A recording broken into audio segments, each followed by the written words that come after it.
Ada satu kisah yang lain, saya berharap dua kisah ini akan betul-betul memberikan penghiburan, memberikan jalan keluar bagi kita. Di dalam Matius pasal yang ke-8 ayat yang ke-23 sampai 27. Lalu Yesus naik ke dalam perahu dan murid-muridnya pun mengikutinya. Sekonyong-konyong mengamuklah angin ribut di danau itu, sehingga perahu itu ditimbus gelombang. Tetapi Yesus tidur. Maka datanglah murid-muridnya membangunkan dia, katanya, Tuhan, tolonglah kita. Tuhan, tolonglah kita binasa. Lalu Yesus berkata kepada mereka, mengapa kamu takut, orang yang kurang percaya? Mengapa kamu takut, kamu yang kurang percaya? Lalu bangunlah Yesus menghadik angin dan danau itu, maka danau itu menjadi teduh sekali. Dan heranlah orang-orang itu, katanya, orang apakah dia ini sehingga angin dan danau pun taat kepadanya? Kejadian yang dialami oleh murid-muridnya, saya pikir ini juga sering kali kita alami. Yesus pada waktu itu sedang dengan murid-muridnya ada di dalam sebuah perahu, tiba-tiba mengamulah angin ribut di danau itu. Dan yang menarik, sekaligus tidak menarik adalah Yesus tidur. Yesus tidur. Saya bisa membayangkan betapa bingung dan betapa kacau dan betapa ketakutannya murid-muridnya, dan mereka tidak habis mengerti. Sementara mereka berupaya, sementara mereka panik, sementara mereka bergegas, tiba-tiba ada angin ribut mengamuk. Angin ribut aja sudah bikin masalah, ini angin ribut mengamuk. Ya, angin ribut aja sudah tidak nyaman kan, itu sudah membuat gelombang yang besar. Ini angin ribut mengamuk, mengamulah angin ribut itu sehingga mereka ditimbus gelombang. Yang menarik sekaligus mungkin juga membuat mereka tidak habis mengerti, Yesus tidur. Mereka tidak habis mengerti kenapa dia tidur. Dan seringkali kita juga tidak habis mengerti kenapa Tuhan sepertinya tidak menolong kita. Kenapa sepertinya Tuhan membiarkan kita. Kenapa Tuhan sepertinya mengabaikan kita. Saya percaya ketika Yesus tidur, saya percaya loh, seandainya katakanlah lalu Tuhan tidak menghentikan angin ribut pun, itu kan mujizat besar. Ya, seandainya nih ya, lalu mereka, para muridnya, udah Yesus tidur, ya kita tidur aja di sampingnya sekalian.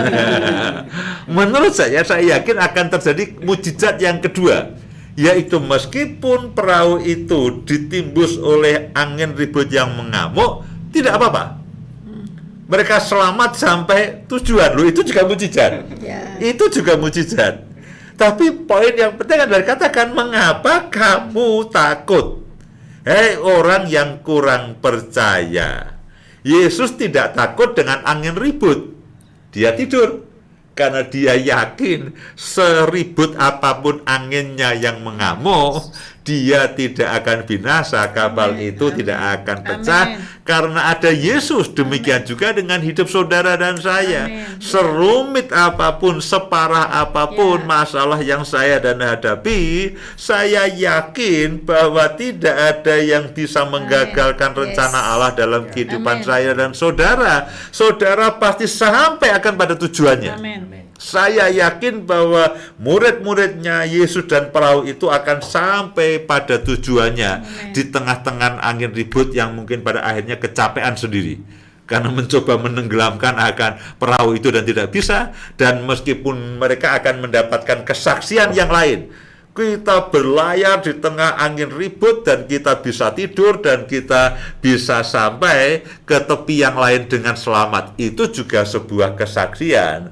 Tetapi karena orang ini panik, murid-murid ini panik dan mengatakan, Tuhan, tolonglah. Jadi Tuhan dibangunkan, lalu tolonglah kita binasa. Mereka menghadapi angin ribut yang mengamuk, mereka mengatakan, Tuhan, habislah kita. Habis, kenyataannya belum habis, kenyataannya belum binasa, tapi mereka katakan, Tuhan, kita binasa. Saudaraku, seringkali kita membayangkan yang lebih buruk daripada yang terjadi. Ya. Aduh, aku sakit, mati aku. Aduh, aku kesulitan ekonomi, bangkrutlah aku. Aduh, aku punya masalah keuangan, habislah aku. Kadang-kadang kita mendahului kehendak Tuhan. Kadang-kadang kita berpikir lebih buruk daripada keadaannya.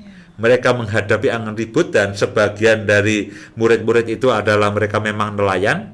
Mereka itu bukan angin ribut pertama yang mereka hadapi. Itu bukan angin ribut pertama yang mereka hadapi. Saya percaya itu, karena sebagian dari mereka sudah bertahun-tahun menjadi nelayan.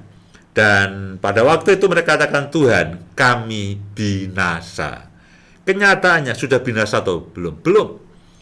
Dan kadang-kadang saya maupun saudara itu membayangkan hal yang jauh lebih buruk terjadi ketimbang kenyataannya. Tuhan, habislah aku. Aku sakit. Aduh, matilah aku. Anakku masih kecil-kecil. Aduh, aku tidak akan bisa melihat mereka menjadi besar. Kita seakan-akan menghukum diri kita sendiri. Kita kesulitan keuangan. Tuhan, bangkrutlah ini. Kalau Engkau tidak tolong, habislah aku. Bangkrutlah aku. Bank akan menyita semuanya. Acap kali kita mengatakan hal yang jauh lebih buruk dibandingkan dengan kenyataan yang sebetulnya terjadi. Realitanya memang bahwa mereka sedang menghadapi angin ribut, tapi kan belum binasa. Mereka membangunkan Yesus dan mengatakan, Tuhan, tolonglah kita binasa. Nah, meskipun begitu, lalu bukan begini, Yesus, ya sudah urus sendiri, aku mau tidur lagi. Tidak, saudaraku. Bagaimanapun juga Tuhan akan menolong saudara dengan berbagai macam cara. Loh, seandainya Tuhan mengatakan, tenang aja, tidak akan binasa, tidur lagi. Mereka akan tetap ketakutan, tetapi Tuhan tidak membiarkan mereka ketakutan.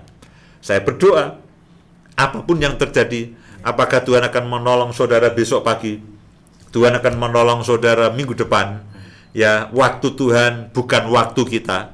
Tuhan punya waktu, punya timing, punya keadaan seperti yang Dia inginkan, dan acap kali tidak seperti yang kita inginkan.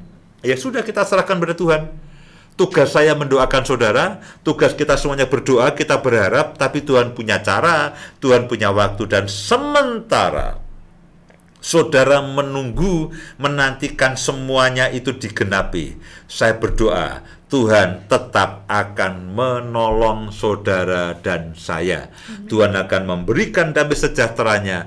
Tuhan akan memimpin saudara dan saya, sehingga dalam perjalanan menantikan, berharap bahwa semuanya itu akan digenapi, kita tetap ada penyertaan Tuhan.